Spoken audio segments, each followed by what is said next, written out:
conflitos éticos estiveram relacionados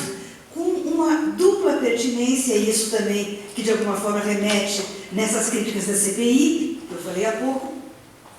que levou a essa dupla pertinência de pesquisadora militante, que levou um número importante de pesquisadoras a se engajar em políticas de reconhecimento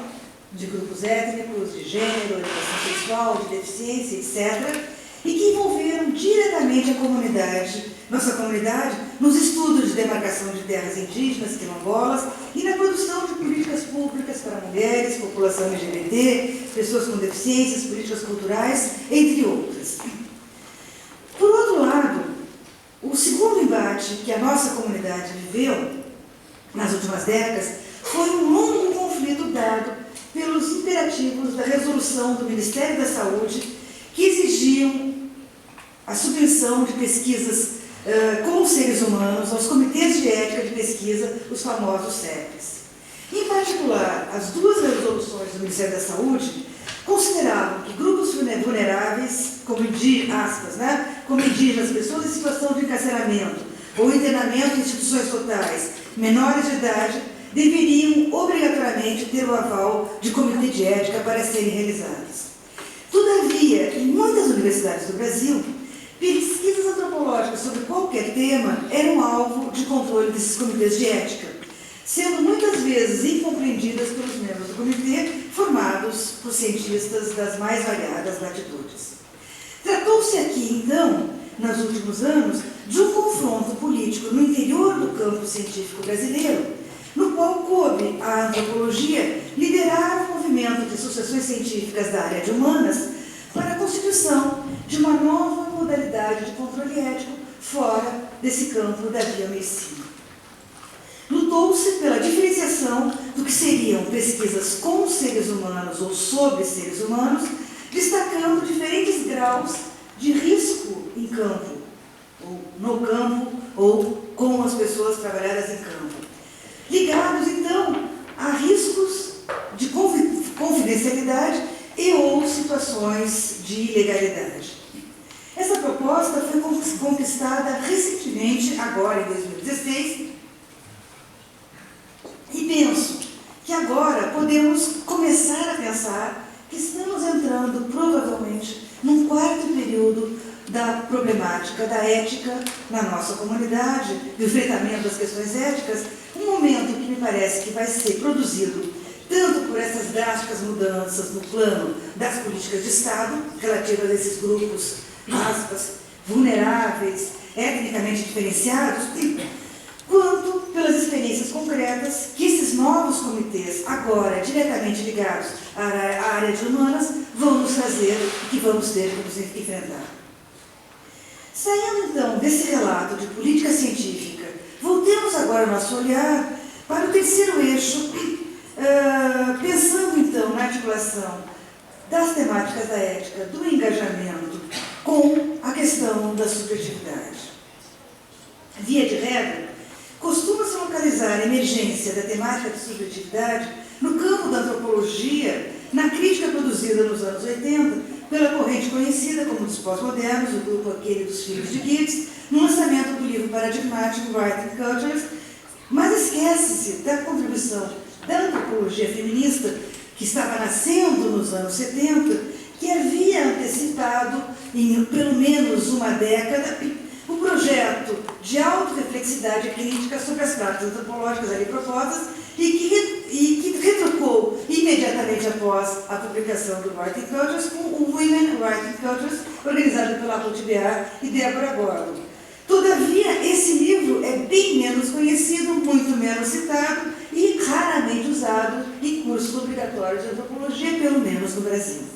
Diga-se de passagem que questões de gênero ligadas à conjugalidade marcavam a relação também das autoras e autores dessas duas obras e das obras que se produziam nesse momento, sendo de um lado homens, do outro lado mulheres, e mostrando também nessas relações de poder o quanto as questões do privado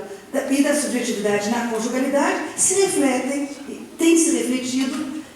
no campo acadêmico no qual nós vivemos. E do qual, então, a antropologia feminista tem trazido a sua crítica para repensar relações de poder e o lugar que as normalidades e os espaços de poder reconhecidos e os privilégios, eles não são percebidos. Temos, então, também essa marca, né, da antropologia da prática no desenvolvimento que hoje chamamos de antropologia da prática e que estão em sintonia com as reflexões, então, sobre subjetividade na antropologia. Muitos dos painéis propostos aqui nesse congresso ilustram essa pertinência. Alguns exemplos de títulos, entre muitos: políticas etnográficas, produção etnográfica, prática antropológica, agenciamentos, trabalho de campo colaborativo, entre muitos outros, mostram o quanto essas categorias, oriundas inicialmente de uma antropologia feminista e reapropriadas em campos ligados à antropologia da prática, hoje são já conceitos e categorias de senso amplamente comum da nossa disciplina. Todavia, a preocupação com o lugar do sujeito pesquisador, sujeita pesquisadora, em sua relação com o sujeita pesquisada, é bem mais antiga no seio da nossa disciplina. Trata-se de uma preocupação que articula desde meados do século XX antropólogas e psicanalistas, ora em harmonia, ora em dissenso. Em toda a dicotomia indivíduo e sociedade, desenvolvem-se correntes como a Escola de Cultura e Personalidade, que tem seu auge nos anos 30 e 40 nos Estados Unidos, ou os trabalhos da Escola Sociológica Francesa, mais no início do século. Michel Leiris, que foi aluno do Moos, antecipa o projeto de autorreflexidade crítica sobre o lugar dos pesquisadores em campo, através da narrativa que produz sobre a experiência de pesquisa e de contato que o grupo de antropólogos franceses, liderados por Marcel Griot, realiza na missão Dakar de Djibouti.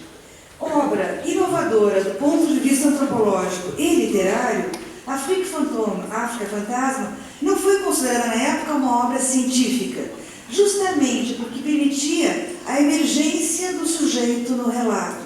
Sujeito que, em muitos momentos, aparecia perturbada pelo que vivia, sentia e expressava, e via. Precursora também dessa reflexão sobre o impacto emocional que as relações estabelecidas com seus interlocutores têm na produção antropológica, outra aluna de Moos, Germaine Tillion, já no final dos anos 50, denunciava em um dos seus livros pouco conhecido, pelo menos no Brasil, a Algérie, em 1957, as consequências funestas do sistema colonial francês. Esse livro, aliás, não foi aceito na época, nos anos 50, por nenhuma editora francesa e foi publicada a custas, né, da autora pela Associação das Mulheres Deportadas dos Campos de Concentração, do qual ela era uma das lideranças, e foi graças justamente a uma resistência de mulheres e às margens que um dos principais, dos pioneiros e principais denúncias do processo colonial francês na Argélia, do ponto de vista antropológico, é publicado já nos anos 50, muito antes da independência. Muito mais tarde, no livro Il était une fois l'ethnographie, né, Era uma vez a etnografia, essa mesma antropóloga, que vai publicar quando ela já tem mais de 90 anos, eu brinco com meus alunos que é sempre uma esperança, que a gente pode continuar produzindo até muito tarde. Já, então, no início dos anos 2000, Tillion vai problematizar as suas experiências de campo, dando particular atenção à problemática das moralidades envolvidas nas relações estabelecidas durante a pesquisa. Moralidades, categoria francófona, que já apontamos como significativa para pensar na antropologia atual. Uma outra contribuição esquecida para a questão da subjetividade é do etnopsicanalista Georges Devereux, que nos anos 60 e 70, em uma obra bastante polêmica, Da Angústia ao Método, propõe de forma rigorosa e sistemática a reflexão e o reconhecimento da subjetividade do pesquisador nos resultados da pesquisa, seja ela em ciências humanas ou não. Clifford Geertz, uma década mais tarde, trará também importante aporte para esse debate, destacando-se seu estudo sobre a influência das histórias individuais sobre as escolhas teóricas e temáticas de alguns autores clássicos.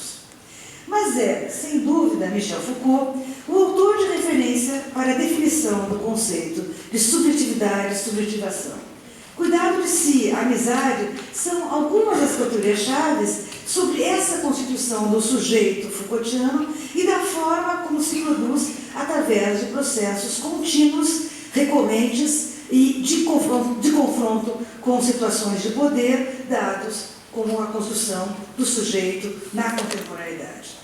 A partir de Foucault e das contribuições, então, das antropólogas feministas e pós-modernas, refletir sobre o eu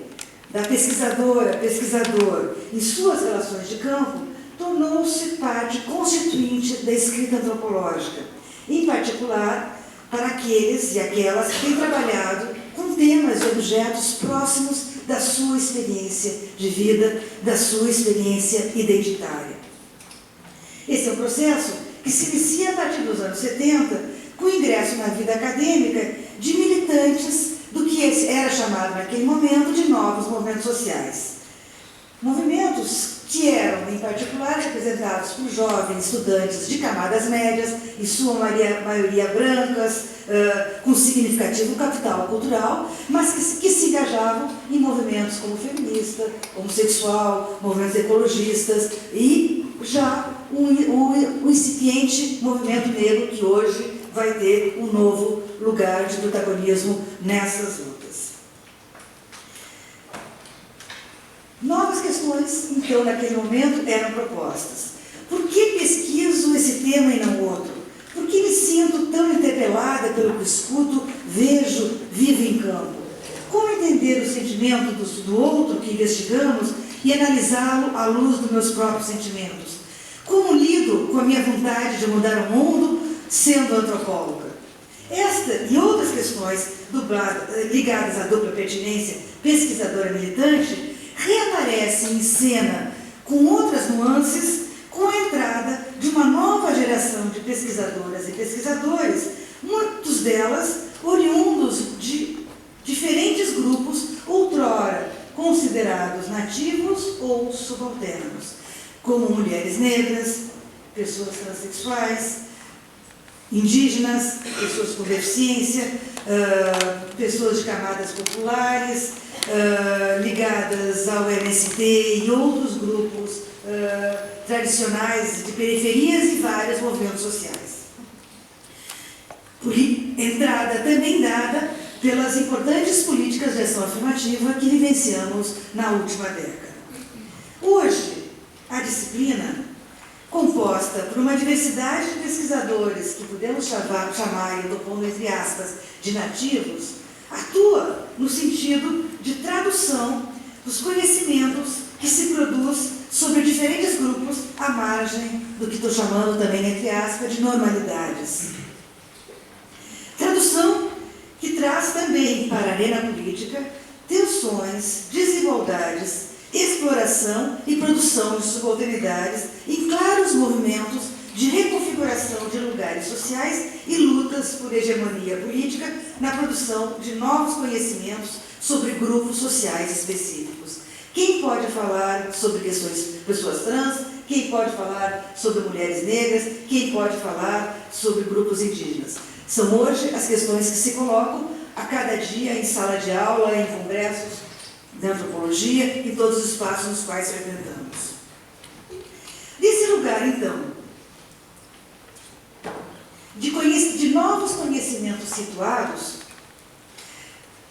outros são os desafios éticos da disciplina, que vão dos limites de fazer pesquisa de campo dita aquela tradicional, a formas mais originais e arriscadas de produzir antropologia, cada vez mais engajada com essas questões políticas, econômicas, sociais e culturais. Encontramos exemplos de novos dilemas enfrentados em campo em pesquisas envolvendo de forma mais radical experiências corporais, como, por exemplo, o acesso ao xamanismo, na transgressão de práticas no campo da sexualidade, de compartilhamento de situações de ilegalidade, como o uso de drogas, entre outras muitas situações de trabalhos que sobretudo, nossos jovens alunos e alunas estão fazendo. Também nas pesquisas online, através das redes sociais, que hoje constituem significativa parcela das pesquisas antropológicas, vivem-se também arriscadas situações de campo. Talvez pela invasão do que antes chamávamos de vida privada, outrora protegida pela distância entre o campo e a nossa vida cotidiana de pesquisadores e pesquisados. O corpo é também o locus de emoções e sofrimentos que são reatualizados cotidianamente nas práticas antropológicas. Acusa-se o sistema de produção intelectual da modernidade de ser fonte de angústia e adoecimento face ao possível fracasso na performance intelectual que deve ser expressa e contabilizada em publicações, textos e outros produtos acadêmicos. Escrever, defender, publicar são também espaços fortemente investidos de valor emocional no campo antropológico contemporâneo, que se expressam fugazmente em notas de pé de página de nossos trabalhos acadêmicos. Vive-se na ambivalência sobre como lidar com as emoções ligadas ao processo de subjetivação pelo qual passamos em nossas práticas no campo universitário. Falar muito é expor-se ao ridículo. Falar pouco é esconder parte importante do processo de produção intelectual. Além do corpo, que é hoje, paradoxalmente, um foco ativo de reflexão sobre a subjetividade, destacamos o lugar respeitável que o tema da memória tem ocupado também nessa temática. Sabemos já que memórias traumáticas ligadas a conflitos sociais, guerras, regimes ditatoriais de exceção e outras situações de sofrimento coletivo, muitas vezes só são elaboradas em momentos muito posteriores ao acontecido. Uma nova antropologia da prática que se debruça sobre grandes tragédias e situações de risco permite-nos também reelaborar os sofrimentos coletivos ancorados em conceitos como ética e moralidade.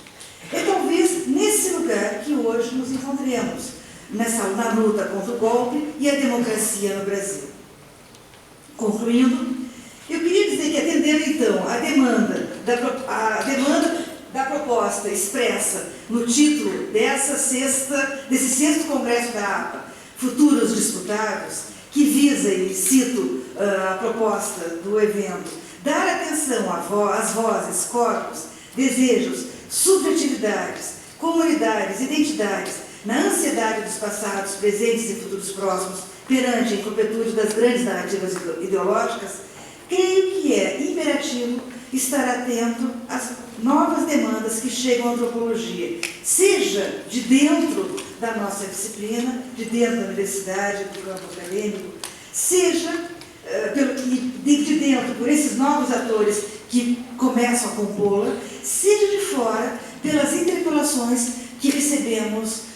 dos movimentos sociais, do Estado, da sociedade civil. Sem dúvida, há nesse momento campos teóricos em disputa,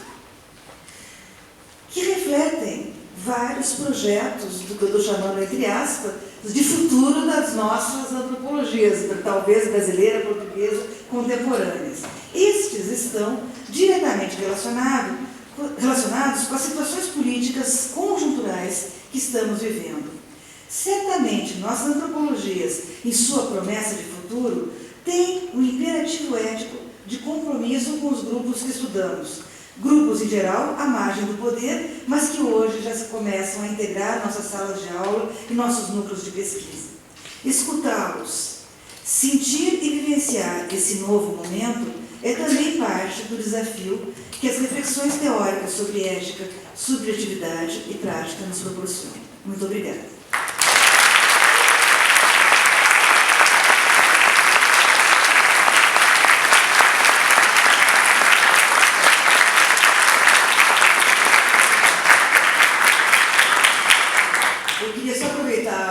O último momento e convidar todos para um ato que está já se organizando amanhã, sexta-feira, após no Jardim, após o dueto que haverá. Várias colegas aqui já nos contataram para produzirmos cartazes, uma manifestação pública